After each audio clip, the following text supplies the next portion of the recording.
Hi, Thomas, here today. What's the injury team news ahead of Forest on Sunday, please? The one that was available for Slavia will be available for Forest. Just had straight off the training pitch. It was a difficult question. Yeah. Anything to report on Dom? Because in the last hour he's posted an hourglass emoji with a picture of him. Is that good news then? Can we expect him back soon? Yeah, I guess it's good news when he posted there. As I said with Dom, because I think it's obviously his injury he picked up in July, so it's dragged on for a while. So I much more prefer, instead of saying he's back soon or when all that, when he's training fully with the team and he is available for selection or compete for that, that's where I will say something. Of course, there will hopefully be lots of footage with him training and all that. But yeah, that's my message. Okay. Newcastle away, then Brentford and Slavia Prague. Goals. Have you sort of taken the handbrake off a little bit? What's changed over that week, or anything? I don't think we actually taken the handbrake off. I just think we work with the things. Football is so beautiful, simple sometimes, but also so complicated. And I think a lot about the relationship, the team being a little bit in sync, the right players being sharp and in form. All of that at the same time helps. So obviously, 3 players I would like to mention. Of course, Richie is probably not in his best form ever, maybe, but in a very good place, and also physically. Mo Kudus is after the great start to the season, a little dip and a minor injury, back in full energy, looking sharp. Xavi is performing as a good top level, so those 3 just together just give the offensive part of the game much more. Bit of a light-hearted final one for me. Christmas mood. If Spurs, if the players can get a good result at Forest, Liverpool and Palace, there's a lot of big darts fans in the squad. Will they be allowed to go and watch the darts with your permission? Yeah, I think every player have their own hobbies and what they think is interesting, so I always expect them to be professional and 24/7 pros. So if they go theatre or the darts, it's up to them. Jake. Hi, Thomas. I know you said that things have come together, the attacking players you just mentioned, those 3. But has it also felt like has the mood felt different in the last couple of weeks around the club? Yeah, wins and good performance always helps. No doubt about that. That just makes things a little bit lighter and everything is a little bit more positive. So of course that means something, but it's ongoing. How can you say? Work to constantly improve. So that's part of it. What would you say then has clicked between those 3 that you mentioned? I think it's just the one simple thing. All 3 of them in form and sharp and confident at the same time. That helps something definitely. And the relationship and the principles and the patterns we're working with also just getting better and better. And just lastly then, obviously you'll never say that any team is necessarily an easy game, and I'm not saying that Forest is going to be an easy game, but with picking up a couple of wins, maybe a more preferable fixture coming up this weekend against a team that you'd fancy yourself to go and get another win. I guess you have seen Sean Dyche's teams over the years. I have. Yeah. Are they easy or difficult to play against? Difficult. Very difficult. I expect a very, very difficult game against a team who is managed by a good colleague, friend of me in the game, and every single time I see his team, everything I'm analyzing, they are extremely competitive. Then they play home. That's a difficult place to go. So I expect a tough game. I think we are in a fine place, not exceptional place, but I think we're in a fine place. I think we've been good away from home. I think we've been very competitive. I expect us to go there with confidence and belief, and I expect us to go there with a good chance of getting 3 points, but I also expect it to be unbelievably difficult. Thank you. Welcome. Ian, please. Hi Thomas, how are you? I'm good, thank you. You mentioned there your friendship with Sean Dyche.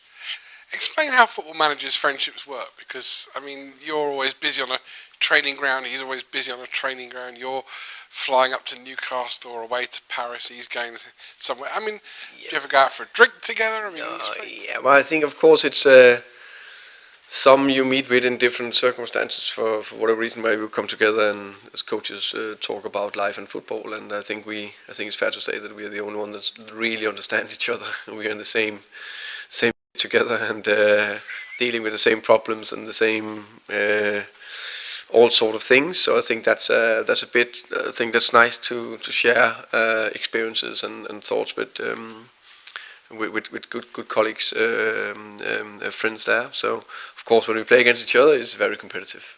Must be a great night out for your wife and his wife when you're talking just football. Yeah, definitely. 2 weeks ago I came here. It was post Paris Saint-Germain. Spurs were on a bit of a downer. Now suddenly it's the other way around. And it seems this season it's always been feast or famine. It's been a roller coaster. How do you get more consistent? Because I guess you'd rather be boring and more consistent along a line than 1 week up and next week down. Yeah, but I think if you look into performances, I think it's about having consistent performances, and then some of the consistent performances doesn't necessarily pay off in a good result. So those performances I think have been fairly consistent. I think there's been 3 games I'm very unhappy with in terms of performances. The rest have been, with quite a good stuff in them, and some of them very good. And that's just ongoing work to keep getting us more consistent, to keep competing every single game. With competing in all different competitions, so that's quite normal. That will take a little bit of time. Finally, you mentioned quite a few players that have contributed for you recently: Jerry Simmons, Kudus, obviously Richarlison. One player who seems to have also contributed, because now he's finally being played in a position he might even have been bought by the club to play in, is Archie Gray. It seemed like last season he was played everywhere bar where he wanted to play. And in goal. Is that what you've seen, and are you doing it deliberately, playing him now in the position that you think he's best in? Yeah, I think I like what I see from Archie. I think he's a very talented young player with a big potential, and I think we've seen glimpses of that now. I think I said a few times before the Monaco game, he was really on a high and really ready to kick on. Unfortunately, got the calf injury. Now I think he's back in a place where he's really ready to compete again. I like what I've seen from him. Everything from the Burnley game in the beginning of the season to those bits in the Fulham game I liked from him. I think there was definitely very good bits in the Brentford game and also in the Slavia game. Ali. Hello, Thomas. Obviously, you've had such a madcap kind of fixture schedule recently, and you finally got 2 days off. I just wondered, how does Thomas Frank unwind? How do you kind of recharge your batteries in just 2 days? Of course, try to just relax a bit with time with my wife, and maybe see some friends for lunch or dinner. But I must say there's still bits to be done. So unfortunately, these 2 days was not purely days off, but at least I was at home. But there was meetings I had to prepare, bits and pieces. So that I think the fully next really day off where I do nothing football is maybe in March. So there's also a transfer window coming up, and there's just so many things, and it's still new into the job, and so a lot of things. About your fullbacks, obviously no Destiny for a little while. You've got the 2 kind of natural ones, but we saw Ben Davies come back the other day, and he got a great ovation from the crowd as well. How important is he going to be in these coming weeks when you need to rotate? Very important. Very good to have Ben out there first time of the season, I think, actually, playing minutes. So yeah, I would say we missed him with his injuries, and now he's good and ready, so that's important. Do you see him more as a left back in your team rather than centre back he was? I think he can both play left back and centre back. Yeah. Brendan Johnson, obviously he wasn't available for Slavia. What's wrong with him, and when can we expect him back? Minor thing. I expect him to be available for Forest. Okay. Okay. And He's trained today. So yeah. Oh, brilliant. Yeah. Just a very quick one on Dom, only because of the social media posts and the way you kind of phrase that about you'll tell us when he's fully training with the team. Can we assume he's just training by himself at the moment? He is, yeah. On the grass? Yeah. Fantastic. Thank you very much. Finish with George, please. Sorry, has he kicked a ball yet?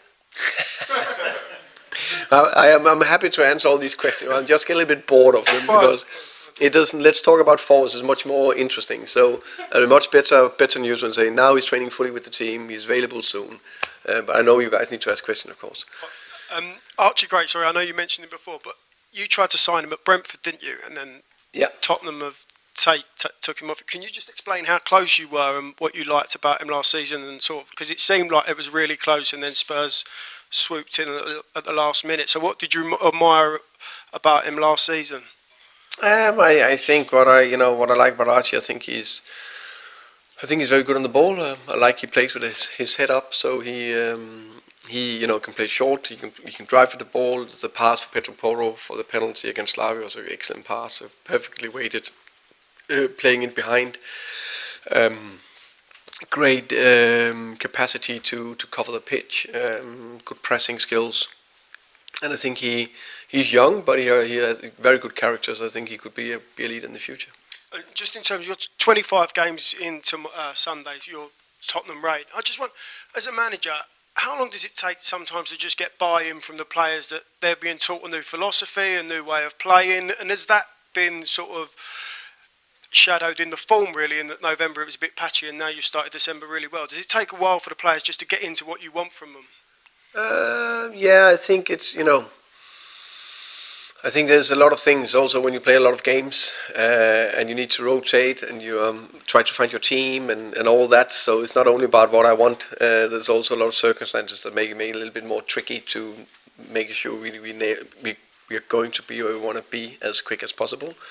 But I experienced a buy-in straight from the off. I think the PSG game where we played one system, 3 days later another system against Burnley was two good signs of what they are willing to go all in. City a little bit after. Then we had let's say some results didn't go our way, and now it's positive. That's all part of the journey.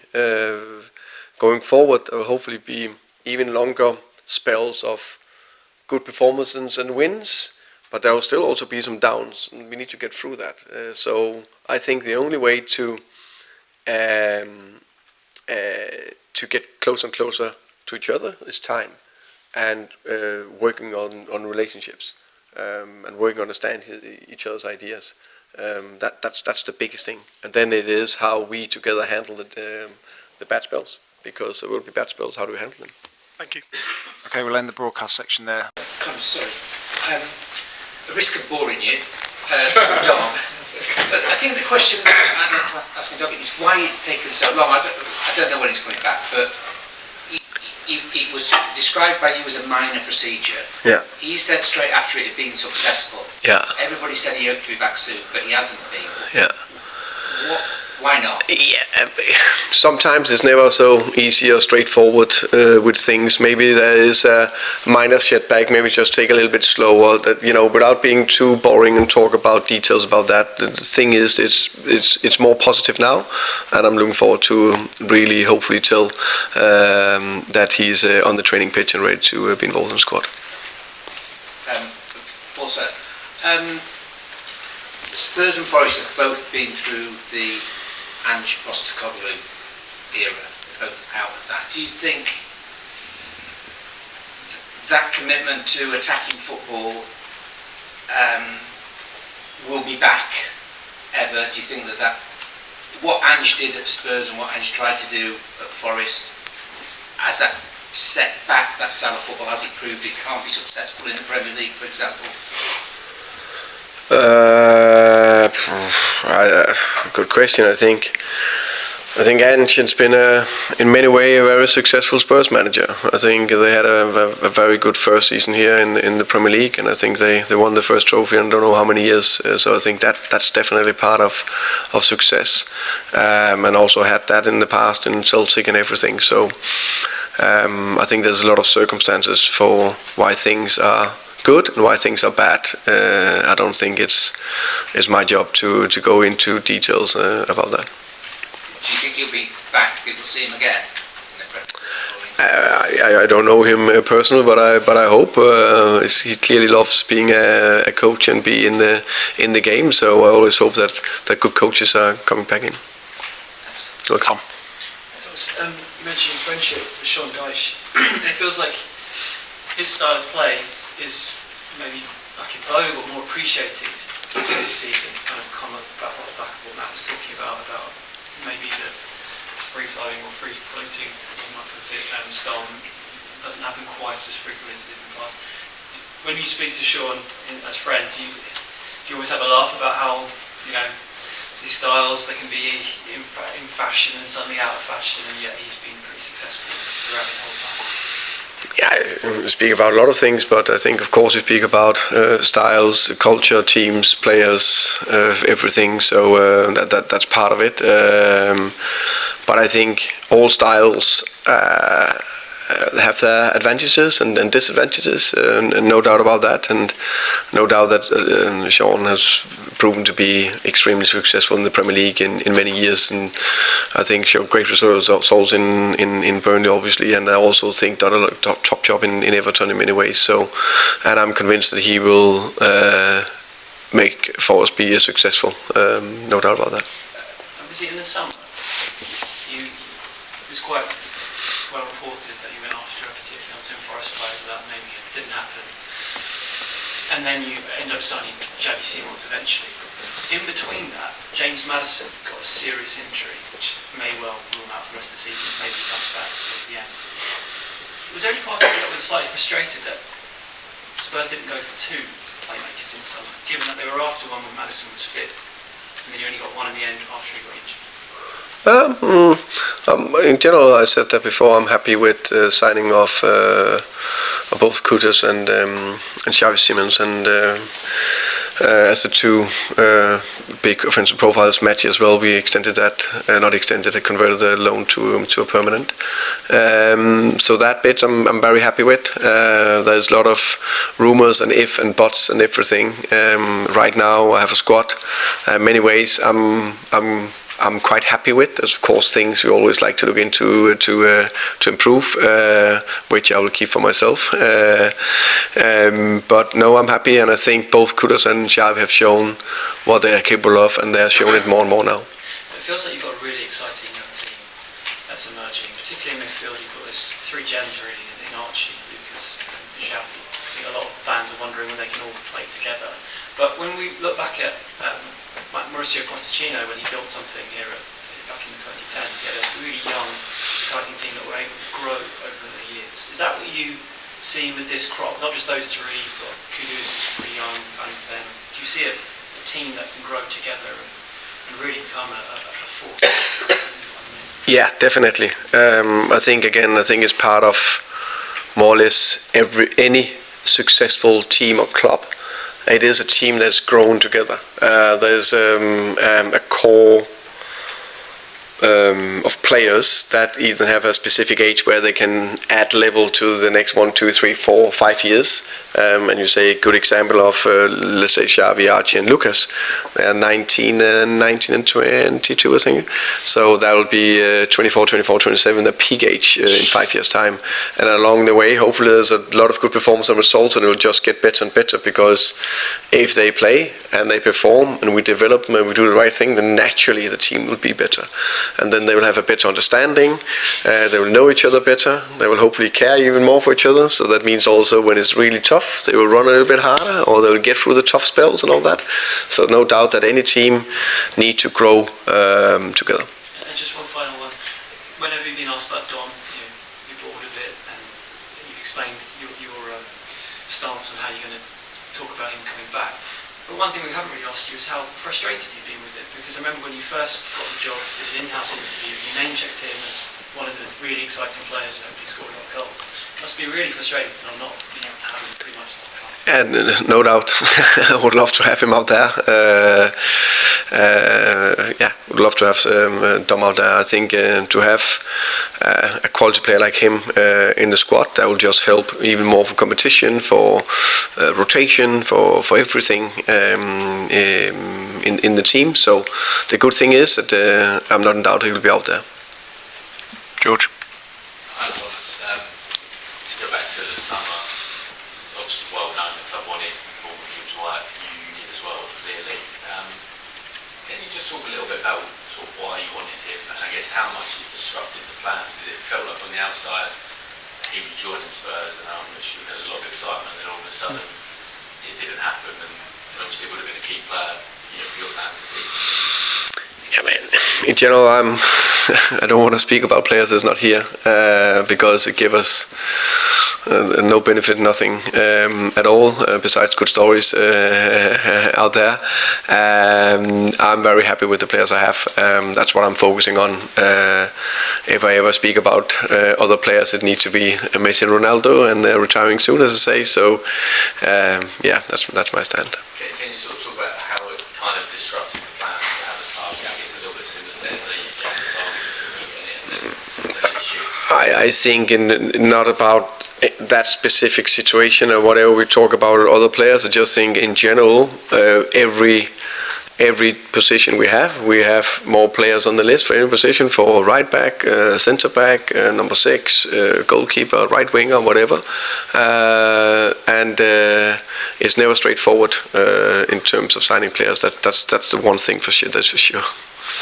January is obviously around the corner. Have you kind of had sort of more formal meetings with Fabio and outside this point about the plans for January? And are you hopeful there is going to be movement for the club in January? Yeah, we more or less after the window shut in September, we had the first formal meeting. Then there's an ongoing process that, and I of course also get to know more the squad and the players. So one thing is the daily interaction. I also have seen a lot of games live, watched them back, and you see all the small good habits and bad habits from the players. What you can try to affect, what you can try to that'll be tricky. How the relationship is. So that knowledge get us closer and closer to know what we want. Do you feel like if you want signings in January, you will be able to get them? And would you like them as early as possible? Yeah, of course. I think we'll definitely be in the market. No doubt about that. We want them as early as possible, like every other time. Let's see if we can have them before the 31st of Jan. Just finally from me, obviously you could have been up against San Francisco this weekend, and I'm sure you know what the narrative and the noise would have been around that. Is it kind of easier, in a sense, not just for yourself, to actually the club, thinking players that you're not going up against Sam, and you didn't have to answer those, or they didn't have to answer those questions that were basically in the big decisions, obviously, with what Probably yes.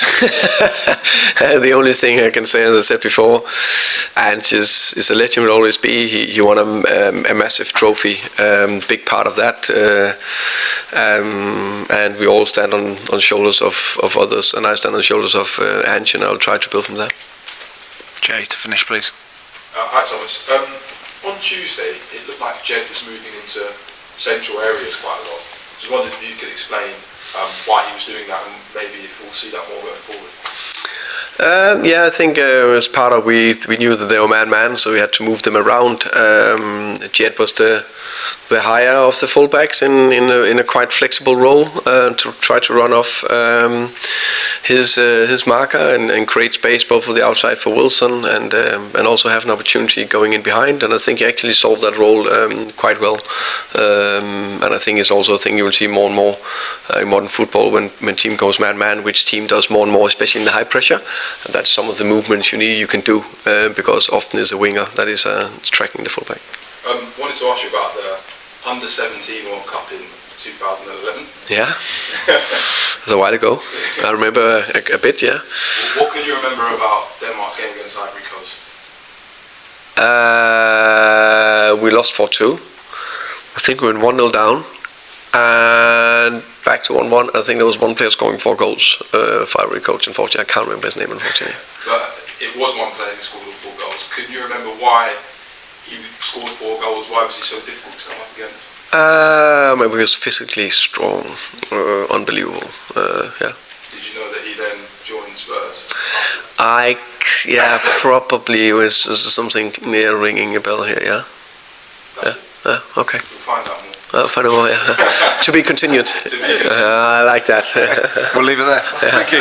Thanks, guys. Thank you, guys. Thank you. Thanks, Thomas. Thanks a lot.